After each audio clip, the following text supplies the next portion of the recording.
వెంకటరామరెడ్డి గారి క్వశ్చన్ ఇది. మేము హైందవ సోదరులము ఆవుదోడని ఆరాధ్య దైవంగా చేసుకున్నాము. మరి మీరు ముస్లింలు దాన్ని జుబాహా చేసుకుంటున్నారు, అంటే కోసుకొని తినేస్తున్నారు.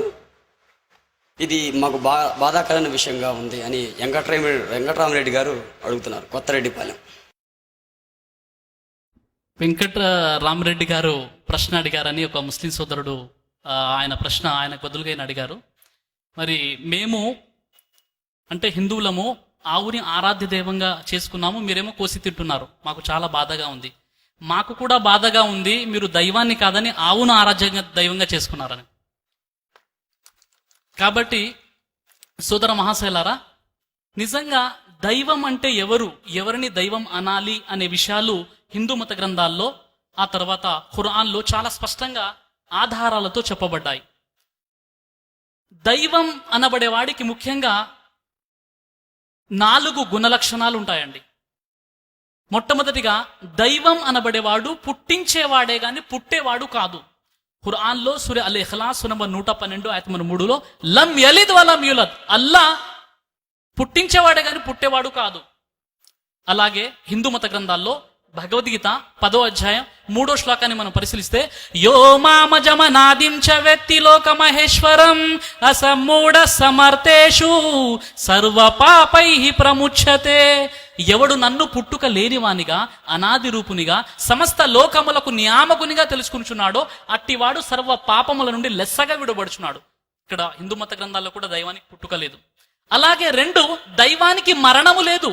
ఖురాన్లో సూరే అర్-రహ్మాన్ నంబర్ 55 ఆయత 26లో కుల్లు మన్ అలైహా ఫాన్ వయబ్కా వజ్హు రబ్బిక దుల్ జలాలి వల్ ఇక్రామ్, ఈ పుడమిపోయిన సమస్తము నశించిపోయేదే, అల్లా ఎప్పుడూ ఉండేవాడు, ఆయనకు వినాశనము లేదు అని.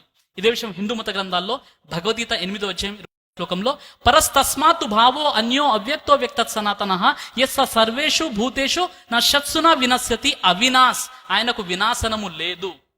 ఇక 3వ గుణ లక్షణం ఏంటంటే, ఆ దైవము కంటికి కనిపించడు. ఖురాన్లో సూరే అల్ అనామ్ సూర నంబర్ 6 ఆయత నంబర్ 103లో లా తుద్రికుహుల్ అబ్సార్ వహ్వ యుద్రికుల్ అబ్సార్ వహ్వల్ లతీఫుల్ ఖబీర్, ఏ మానవుడు ఆ దైవాన్ని కన్నులతో చూడలేడు. ఇదే విషయం హిందూ మత గ్రంథాల్లో శ్వేతాశతోపనిషత్ 4వ అధ్యాయం 20వ మంత్రంలో నసందృశ్య తిష్టతి రూపమస్య న చక్షుషా పశ్యతి కచ్చనేనం, ఏ మానవుడు ఆ దైవాన్ని తన కన్నులతో చూడలేదు. ఈ విధంగా 4వ గుణ లక్షణం ఏంటంటే, ఆ దైవాన్ని పోలిన ప్రతిమా ప్రతిరూపాలు ఈ విశ్వంలో ఏవి కూడా లేవు. యజుర్వేదం 32వ అధ్యాయం 3వ మంత్రం, శ్వేతాశతోపనిషత్ 4వ అధ్యాయం 19వ మంత్రంలో నతస్య ప్రతిమాస్తి యస్య నామా మహద్యసః, ఆ దైవాన్ని పోలిన ప్రతిమా ప్రతిరూపాలు ఈ విశ్వంలో ఏవి కూడా లేవని. ఖురాన్లో సూర షుఆరా నంబర్ 42 ఆయత 11లో లైస కమిస్లి షైఉన్, ఆ దైవాన్ని పోలిన ప్రతిమా ప్రతిరూపాలు ఏవీ లేవని చెప్పబడ్డాయి. కాబట్టి ఈ 4 గుణ లక్షణాలు, ఆ దైవం పుట్టించేవాడే గాని పుట్టేవాడు కాదు, ఆ దైవం మరణాన్ని ఇచ్చేవాడే గాని మరణించేవాడు కాదు, ఆ దైవం కంటికి కనిపించడు, ఆ దైవాన్ని పోలిన ప్రతిమా ప్రతిరూపాలు ఈ విశ్వంలో ఏవీ లేవు. కాబట్టి ఆ ఏకైక దైవాన్ని మనం దైవంగా భావించాలి. ఆవును ఆరాధ్యంగా భావించమని హైందవ మత గ్రంథాల్లో నా పరిశీలన ప్రకారంగా ఎక్కడ కూడా లేదు. పైగా హైందవ మత గ్రంథాల్లోని మనం పరిశీలించినప్పుడు ఋగ్వేదంలో 10వ మండలంలో అనేక ఆధారాలు ఉన్నాయి, గోవును బలిచ్చి హోమం చేసినట్టుగా. అలాగే యజుర్వేద తైతరీయ సంహితంలోని 2వ కాండం 1వ అనువాకం 8వ మంత్రం, 2వ కాండం 1వ అనువాకం 9వ మంత్రం, 2వ కాండం 5వ అనువాకం 6వ మంత్రం, 2వ కాండం 5వ అనువాకం 7వ మంత్రంలో అనేక ఆధారాలు ఉన్నాయి. అలాగే మహాభారతం అనుశాసనిక పర్వంలో 88వ అధ్యాయంలో ఆవును బలిచ్చిన ఆధారాలు ఉన్నాయి. మనుస్మృతిలో 5వ అధ్యాయం 30వ మంత్రం, మనుస్మృతి 5లో 31, 5లో 33, 5లో 36, 5లో 7, 5లో 23, ఇన్ని ఆధారాలు ఉన్నాయి. ఆవును బలి ఇచ్చినట్లుగా, ఇవ్వాలి అన్నట్టుగా ఆదేశాలు కూడా ఉన్నాయి. ఇస్కాన్ వారు ట్రాన్స్లేషన్ చేసినటువంటి భగవద్గీత పేజ్ నంబర్ 117లో ధర్మగ్రంథ సేకరణలో ఏ బ్రాహ్మణ పండితుడైతే ఆవును బలిగా ఇస్తాడో అతడు మోక్షాన్ని పొందుతాడనుంది. ఎవరైతే ఎద్దు మాంసాన్ని తింటారో వారికి వేదాంగాల పరిజ్ఞానం కలిగినటువంటి మహావక్త పుడతాడని అనేటటువంటి విషయం శతపథ బ్రాహ్మణము 8వ అధ్యాయం 4వ బ్రాహ్మణం 18వ మంత్రంలో ఇన్ని ఆధారాలు ఉన్నాయి. మేము ఆవుని ఆరాధిస్తామంటే. కాబట్టి చివరిగా యజుర్వేదం 49వ మంత్రాన్ని చదివి నేను ఈ యొక్క ప్రశ్నకు జవాబు ముగిస్తాను. అంధాతమా ప్రవిశంతియే అసంభూతిముపాసతే తతో భూయ ఇవతే తమోయ ఊ సంభూత్యాగం వ్రత.